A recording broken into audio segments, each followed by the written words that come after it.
let's take a look at a pair of Brooklyn, New York items that we're going to now offer together in one lot. This is a view book from, it appears to be the early part of the 20th century. It has the original string ties with it. And when we open it, we see the first image is this panoramic bird's eye view here, City Hall with the elevated railway running this here. These are all tipped in black and white images, and they appear to date, to my eyes, from the first decade or so, maybe as late as 1915 or 20.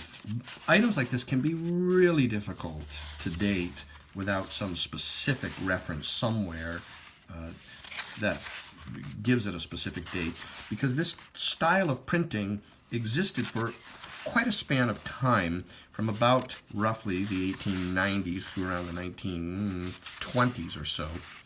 So, and different presses used different methods of printing, so it's hard to say. This is very nice here, the street scene. Street scenes like this are always very interesting because you capture activity that's vanished and no longer occurs, such as street merchants selling things from carts with umbrellas and so on.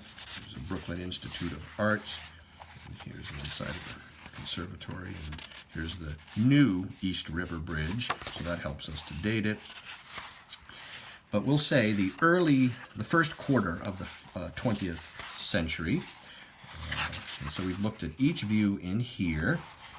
And this book, we're going to offer it with this wonderful, oversized, early 20th century map of Brooklyn. It's the urban plan of both lower tip of Manhattan, as well as essentially the vast majority of Brooklyn, Flatbush, and New Lots.